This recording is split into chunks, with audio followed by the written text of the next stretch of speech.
지사가 2심에서도 징역 2년형을 선고받았습니다. 당선 무효형입니다. 그런데 문제는 김경수 지사 개인의 한정에 보면 경남도지사직을 물러나고 감방에 가면 됩니다. 그리고 7년 동안 대통령 선거에 못 나옵니다. 뭐 이 정도로 끝날 일 같습니까? 그렇지 않습니다. 자, 이제 김경수 지사 개인이 아니라 이번 선거는 문재인 대통령에게 불똥이 튀고 있습니다. 김경수 지사에 의해서 문재인 대통령이 무너지게 생겼습니다. 무슨 말이냐면 바로 리지터머시, 정권의 정당성, 정통성 문제에 불길이 닿고 있습니다. 자, 이와 관련해서 국민의힘의 중진 의원입니다. 정진석 전 원내대표가 한마디 했습니다. 바로 이 문제를 거론하고 나섰습니다. 문재인 정권의 정통성에 대한 심각한 의문성을 제기한다고 말했습니다. 상당히 중요한 말입니다. 자, 이게 지금 일단 문재인 대통령이 취임하고 이제 뭐 정권 말기긴 하지만 이 문제는 꼭 짚고 넘어야 합니다. 이른바 부정선거에 의해서 문재인 대통령이 당선됐다는 의혹입니다. 자, 드루킹의 이 여론 조작, 이게 아니었으면 어쩌면 안철수가 대통령이 될 수도 있었고 홍준표가 대통령이 될 수도 있었습니다. 물론 유승민, 심상정 가능성도 있지만 거기는 가능성은 좀 낮습니다. 그렇지만 득표율만 볼 때는 안철수는 사실 상당히 억울할 수도 있겠다는 생각이 듭니다. 드루킹의 댓글 중 상당수가 안철수를 겨냥한 것이었기 때문입니다. 좋은 방송으로 보답하겠습니다. 자, 정진석 의원이 이 7일 페이스북에 글을 올렸습니다. 그리고 불법 여론 조작에 힘입어 탄생한 정권이기 때문에 이 문재인 정권의 정통성에 심각한 의문을 제기한다고 말했습니다. 자, 이 재판부는 민주사회에서 댓글 여론 조작은 정치인이 절대 해서는 안 될 일이라고 유죄 판결 이유를 밝혔다. 정진석 의원은 이렇게 이 함상훈 부장판사의 판결문을 인용했습니다. 민주사회에서 댓글 여론 조작은 정치인이 절대 해서는 안 될 일이라고 유죄 판결 이유를 밝혔습니다. 자, 이제 프레임이 바뀌었습니다. 단순히 김경수가 다음 뭐 친문들의 대권 후보로 부각하느냐 마느냐 이런 문제가 아닙니다. 지난 대통령 선거에서 문재인이 당선된 것이 부정한 것이 아니었냐, 부정선거 의혹이 지금 제기되고 있는 겁니다. 자, 주호영 원내대표 역시 지난 6일 국회에서 경기도 예산정책협의가 끝난 뒤 기자들에게 이렇게 말했습니다. 국민주권을 행사하는 가장 중요한 선거인 대선에서 대선 후보와 가장 측근에 있던 중요한 인사가 대량으로 댓글을 자동 생산해 유죄 판결을 받은 것이다. 대통령이 사과하고 입장 표명이 있어야 한다. 배준영 국민의힘 대변인은 논평에서 최소한의 양심이 있다면 이제라도 국민 앞에 사죄하고 지사직에서 김경수는 물러나야 할 것이다. 민주당은 국민에게 공개 사과하는 것이 책임 있는 공당의 자세일 것이다. 자, 그런데 문제는 지금 민주당은 오히려 김경수의 이 유죄 판결에 대해서 국민들한테 사과하기는커녕 이런 판결을 내린 2심 재판부를 비판하고 났습니다. 이게 지금 오만방자한 민주당, 이제 사법부도 자기들의 하순이라고 생각하는 건지 이렇게 말하는 것들 국민들한테 염장만 지르고 있습니다. 뿐만 아니라 김경수 지사가 누굽니까? 대통령 선거 당시는 문재인 후보의 사실상 대변인 역할을 하면서 이런저런 연락 같은 것을 취했던 사람입니다. 자, 그런 김경수가 드루킹 김동훈 씨와 함께 이런 어마무시한 범죄를 저질렀는데 그러한 사실을 김경수가 문재인 대통령 당시 문재인 후보한테 보고하지 않았을까요? 선거를 아는 사람이라면 당연히 보고했을 겁니다. 왜? 내가 후보님 제가 이렇게 열심히 뛰고 있습니다. 제가 이렇게 여론을 바꿨습니다. 물론 물증이 없기 때문에 문재인 대통령까지 물고 늘어지기가 쉽지는 않을 겁니다. 그렇지만 정권이 바뀌면 문재인 대통령도 이 문제로 수사를 받을 가능성이 없다고 볼 수는 없습니다. 선거란 게 그렇습니다. 그 덕에 문재인 대통령이 탄생한 거 아닙니까? 자, 게다가 이 송인배 전 비서관, 드루킹을 소개해준 사람도 그렇고 또 센다이 총영사직을 제안했다는 그 모 변호사, 도모 변호사. 그때 만난 사람이 누굽니까? 백원우 전 비서관입니다. 정권의 핵심들이 이렇게 똘똘 뭉쳐 움직였습니다. 그만큼 드루킹 팀은 중요했다는 겁니다. 그리고 그만큼 문재인 대통령의 당선에 혁혁한 공을 세웠다는 겁니다. 그러니까 부정선거라고 의혹을 제기할 수밖에 없는 겁니다. 이 문제에 대해서 문재인 대통령은 왜 사과하지 않습니까? 김정숙 여사는 어떨까요? 경인선 가자, 경인선. 여러분 그 영상 기억하시죠? 아무튼 이렇게 대통령 부부가 연루될 수 있는 사안입니다. 문재인 대통령은 지난 대선에서 41% 아주 저조한 득표율로 겨우 대통령에 당선됐습니다. 박근혜 전 대통령 탄핵에 힘입어서 운이 좋게 당선된 겁니다. 만약 제대로 했다면, 드루킹이 없었다면 문재인 대통령이 당선됐을까요? 한때는 안철수 후보와 치열한 접전을 벌인 적도 있습니다. 여러분 기억나시죠? 그렇다면 문재인 대통령은 부정선거에 의해서 당선됐다고 말해도 할 말이 없는 것 아닙니까? 아무튼 이 문제 지금 와서 새로 문재인 대통령을 탄핵하기는 힘듭니다만 최소한 문재인 대통령은 여기에 대해서 사과를 하고 입이 얼어붙기 시작했습니다. 바로 대전지검의 이 원전 관련 대대적인 압수수색을 시작하면서부터입니다. 자, 대전지검 형사 5부 부장검사 이상현, 지난 5일과 6일 이틀 동안 전국적인 압수수색을 실시했습니다. 100명 이상의 검찰 인력을 풀었다고 합니다. 동시다발적으로 시작된 이틀간의 전국 단위의 압수수색입니다. 자, 한국수력원자력 한수원 본사를 압수수색한 데 이어서 배궁규 전 산자부 장관, 최희봉 전 청와대 비서관, 현재는 한국가스공사 사장입니다. 그리고 이 산업통상자원까지 완전 맹목적인 탈원전 정책이 얼마나 허망했는지를 그대로 드러내주는 감사원의 감사보고서를 근거로 해서 검찰이 바쁘게 움직였습니다. 자, 이틀 동안 이렇게 전국적인 대대적인 압수수색을 하자 지금 청와대와 민주당은 발칵 뒤핀 것 같습니다. 이례적으로 이낙연 대표, 김태년 원내대표, 추미애 법무부 장관, 그리고 민주당 지도부 전부 다 들고 일어났습니다.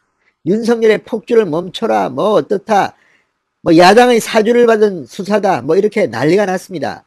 국민의힘이 고발을 하자마자 일주일 만에 청부 수사에 나섰다는 그런 비난도 나왔습니다. 그러나 이두봉 대전지검 검사장은 그렇게 간단한 인물이 아니라고 합니다. 자, 지금 이렇게 집권여당과 청와대가 굉장히 격분하고 있는 가운데 대전지검은 마이웨이를 선언했습니다. 자, 이두봉 대전지검 검사장은 어떤 인물일까요? 이렇게 어마어마한 전국적인 압수수색을 실시한 이유가 뭘까요? 지금 전국은 얼어붙고 있습니다. 문재인 정권 말기에 대대적인 레임덕을 불러일으킬 수 있는 위기감이 지금 범정권에 고조되고 있습니다. 이 일을 만든 한 사람, 이두봉 대전지검 검사장입니다. 자, 지금 윤석열 검찰총장을 이야기하지만 이번 압수수색은 단순히 국민의힘이 고발해서 시작한 것은 아니라고 합니다. 감사원의 감사보고서와 별개로 검사의 자료를 넘겼다고 합니다. 너무나도 구체적이어서 이거는 거의 범죄 혐의를 입증하는 수준의 디테일한 자료였다고 합니다. 이걸 보고도 수사하지 않을 수는 없을 것이다. 자, 이렇게 검찰은 말하고 있습니다. 무엇보다 이두봉 대전지검 지검장, 그리고 이 대전지검 형사 5부 이상현 부장검사는 그렇게 간단한 인물들이 아니라고 합니다. 도대체 누굴까요? 문재인 저승사자가 나타났다. 지금 검찰 내에서는 이렇게 말합니다. 그리고 청와대와 민주당 지금 이두봉 지검장의 칼끝에 벌벌 떨고 있는 것으로 보입니다. 자, 문재인 정권 들어서 환경부 블랙리스트 등 몇 가지가 있긴 했지만 이렇게 대대적인 압수수색, 문재인 정부의 장관을 지냈던 배궁규 전 산자부 장관, 문재인 정권의 이 대통령 산업정책 비서관을 지냈던 최희봉 한국가스공사 사장, 자, 그리고 산업자원부의 공무원들, 그리고 한국수력원자력 한수원의 직원들, 자, 공동 범죄를 저지른 게 아닌가 하는 의혹이 있습니다. 바로 문재인 대통령의 말 한마디에 이렇게 알아서 기었다는 것입니다. 444건의 증거를 인멸하고 삭제하고, 아무튼 감사원의 디테일한 자료에는, 검찰에 넘긴 그 자료에는 어마어마한 범죄 혐의들이 적혀 있다고 합니다. 자, 그렇다면 이두봉 지검장 정말 부담스러운 수사입니다.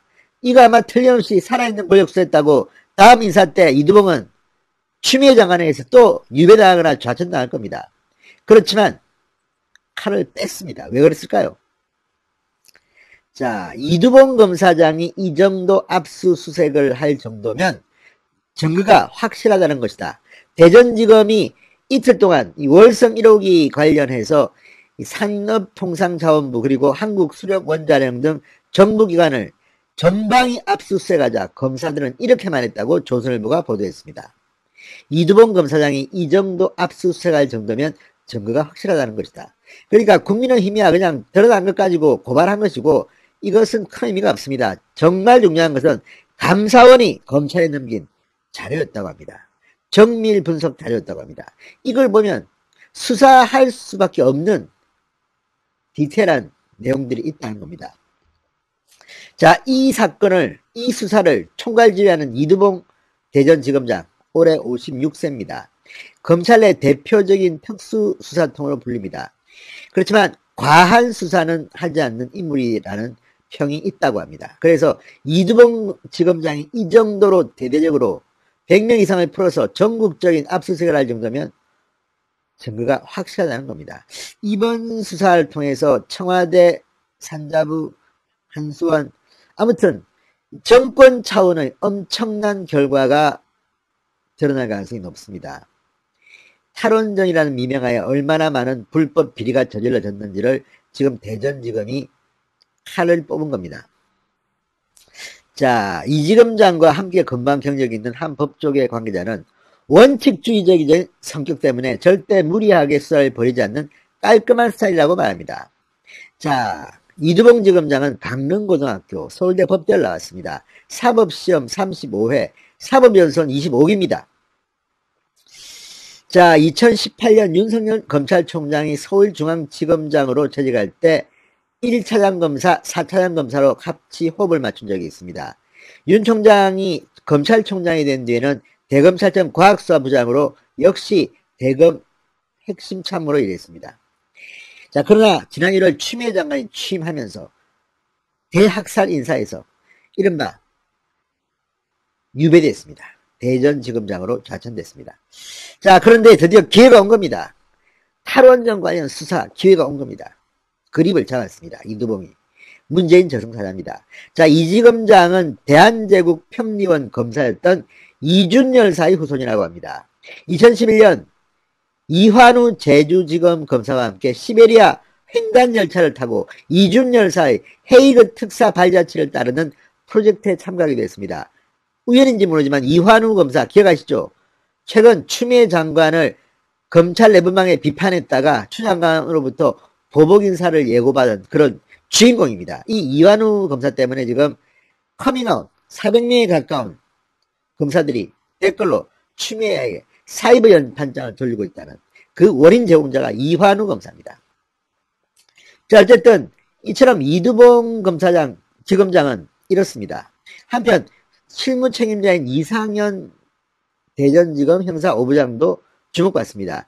역시 윤 총장과 함께 일한 경험이 있는 사람입니다. 2013년 서울중앙지검 평검사로 있을 때 국정원 댓글 사건 수사팀에 합류해서 윤석열과 호흡을 맞춘 적이 있습니다. 윤석열 총장이 서울중앙지검장일 시절에는 중앙지검 공안 2부 부부장으로 일했습니다. 작년 8월부터 울산지검 공공수사부장으로 재직하며 청와대 울산시장 선거 개입 사건을 맡아 수사했지만 그러나 5개월 만인 지난 1월 검찰 인사에서 대전지검으로 역시 유배당했습니다. 아무튼 이런 인연 있는 사람들이 대전에서 만났습니다. 그리고 원전 수사에서 호흡이 맞았습니다. 문재인 저승사자가 이제 등장했습니다. 이 건은요, 그런데 그렇게 간단치가 않습니다. 문재인 핵심 심장부를 타격할 가능성이 높습니다. 환경부 블랙리스트 수사 역시 그렇게 큰 타격을 주긴 못했지만 그것도 사실 컸습니다. 이번 건은 더 큰 것 같습니다. 대통령의 한마디에 이런 일이 벌어지고 있고 최재형 감사원장이 의지를 가지고 했던 보고서입니다. 그 감사 보고서에 청와대 비서관 법무부 장관의 특수활동비 특활비를 검증하기로 했습니다. 자, 법무부의 이 특활비는 10억에서 20억 정도로 된다고 합니다. 그런데 추미애 법무부 장관 윤석열을 잡기 위해서 윤석열이 쓰고 있는 특활비, 이게 마치 대선 자금인 것처럼 민주당 의원이 질문하니까 이것을 특별히 감찰하라고 지시했습니다. 대검 감찰부에 지시한 건데 이건 역시 법무부 장관이 총장을 거치지 않고 이렇게 지시한 것은 위법이라는 지적도 나오고 있습니다. 아무튼 추미애 장관 지금 윤석열 잡느라고 정신이 없는 것 같습니다. 그래서 윤석열을 겨냥해서 특활비, 올해 같은 경우는 94억 원, 내년은 84억 원인가 6억 원쯤 된다고 하는데 이걸 지금 감찰하라고 지시했습니다. 그런데 그 역풍이 불고 있습니다. 자, 윤석열 총장이 쓰고 있는 검찰의 특수활동비는 이미 시스템이 갖춰져 있습니다. 검사 머리수대로 또는 뭐 어떤 특수한 활동에 따라서 이 지방청별로 서울중앙지검은 얼마, 서울동부지검은 얼마 이렇게 시스템별로 나눠줍니다. 그런데 이걸 갖다가 민주당 의원들은 마치 윤석열 총장이 대선 출마 준비하는 대선 정치자금처럼 쓰고 있다는 듯 질문했고 추미애 장관도 맞장구를 쳤습니다. 그러다가 거짓말까지 했습니다. 그런데 이렇게 윤석열 총장의 특활비를 감찰하라고 지시하자 이번에는 국회 법사위원들이 추미애 장관의 활동비도 들여다보기로 했습니다. 추미애 장관의 활동비뿐만 아니라 법무부, 대검찰청 전부 다 이 특수활동비를 검증하기로 했습니다. 자, 지금 민주당까지 이렇게 합의한 것은 추미애를 버린 것은 아닐까 싶습니다. 뿐만 아니라 윤석열 총장은 물론이고 이성윤 서울중앙지검장의 특수활동비도 들여다봅니다. 그런데 법조계 안팎에서는 윤석열 총장보다는 추미애 장관과 이성윤 서울중앙지검장이 오히려 곤욕을 치를 거라고 전망하는 사람들이 많습니다. 왜냐하면 법무부 장관의 특활비는 애매합니다.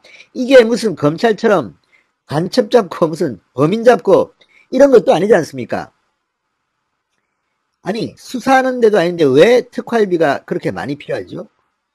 오히려 추미애 장관이 정치 자금으로, 대선 자금으로, 서울시장 출마 자금으로 쓴 것은 혹시 만에 하나 아닐까 싶습니다. 이런 추측, 그리고 이성용 서울중앙지검장 한 달에 뭐 5천만 원에서 8천만 원을 받는다고 하는데 이 조국 전 장관을 담당하는 그런 검사 공판팀에는 돈을 아예 안 주고 있다고 합니다. 이런 언론 보도가 나오고 있습니다. 이건 확인해 봐야겠지만 이게 맞다면 오히려 특활비를 검증하게 되면 이성윤 서울중앙지검장, 문재인 대통령의 경희대 후배 추미애 장관의 측근 이성윤 지검장이 곤욕을 당하는 게 아닌가 이런 생각도 듭니다. 그리고 무엇보다 추미애 장관 과거에도 딸 식당에서 뭐 정치자금 카드 팍팍 껐던 사람 아닙니까?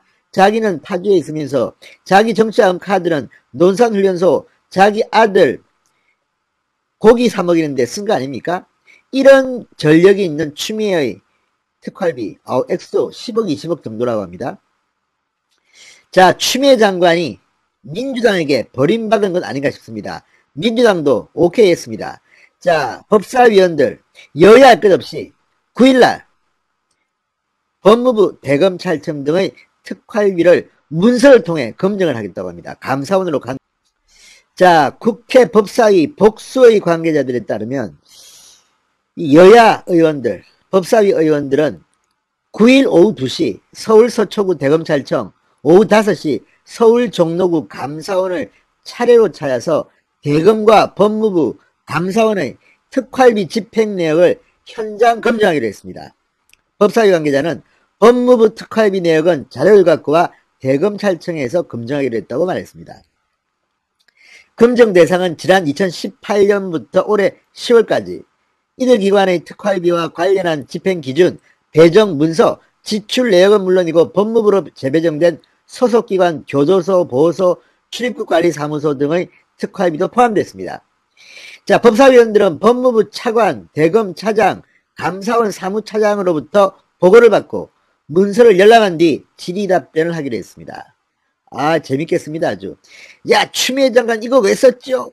이거, 자, 영수증이 필요 없는 돈입니다. 특수활동비는. 그래서 이걸 없애자는 이야기가 많이 나왔습니다. 민주당, 과거 야당 때는 특수활동비 없애라고 그렇게 고함 지르더니 자기들이 정권 잡으니까 아이 뭐야 필요한 거야 이렇게 이야기하고 있습니다. 그런데 느닷없이 윤석열 잡으려고 90억, 80억 규모의 검찰청 특활비를 윤석열의 대선 자금이라고 이야기하는 등 아무튼 지금 민주당은 윤석열이 무서워서 멘붕에 빠졌는지 평정심을 잃은 것 같은 태도를 보입니다. 그러다가 나온 게 특활비 검증입니다. 추미애 장관 법무부 것도 검증합니다. 뭔가 걸릴지도 모르겠습니다. 특히 이성윤 서울중앙지검장 아마 이걸 검증해보면 드러날 겁니다. 권력, 살아있는 권력을 써하는 팀에는 돈도 별로 안 주고 반대로 권력이 수사해라 수사해라 하는 이런 이동재 전 채널A 기자 수사 사건 같은 데는 왕창 줬을 겁니다. 그걸 갖다가 검증하는 겁니다. 자, 추미애가 이 6일날 대검 감찰부에 윤석열의 특활비 배정 집행에 대해서 조사하라고 지시하면서 지금 때 아닌 특활비 논쟁이 벌어졌습니다. 그렇지만 윤석열이 바보입니까? 그리고 시스템이 이미 있기 때문에 윤석열 총장 임의로 쓸 수 있는 것은 그렇게 많지 않을 겁니다. 반면에 법무부 특활비는 잘 모르겠습니다. 이게 지금 이 무슨 수사하고 이런 뭐 비밀 정보 이런 게 있는 것도 아닌데 굳이 이렇게 많은 10억, 20억 정도가 배정되어 있다는 것은 이해가 안 됩니다. 자, 윤 총장의 특활비 사용 논란은 지난 5일 국회 법사위 전체회의에서 민주당 의원들이 제기했습니다. 총장이 측근이 있는 검찰청에는 특활비를 많이 주고 마음에 안 들면 조금 준다고 한다는 김정민 의원의 질문에 추미애 장관 총장이 주머니 돈처럼 쓰고 있다면서 서울중앙지검에는 돈이 가지 않았다는 듯이 이야기했습니다. 새빨간 거짓말로 드러났습니다. 추미애 장관 자기의 거짓말이 들통나니까 아우 무서워 그러면서 느닷없이 윤석열의 특활비를 감찰하라고 지시했습니다. 이건 역시 불법으로 보입니다. 법무부 장관이 바로 대검 감찰부에 지시를 내는 것은 안 됩니다. 자, 어쨌든 이런 많은 사건 때문에 윤석열 총장은 오히려 기세가 등등해지고 추미애 장관은 조만간 사법 처리될 거라는 그런 전망도 나옵니다. 추미애 장관은 도대체 뭐가 그렇게 컨트롤이 안 되는지 마음대로 지금 뭐 하고 싶은 거 다 합니다. 법이고 뭐고 없습니다. 판사 출신 맞는지 모르겠습니다. 아무튼 특활비 감찰 지시가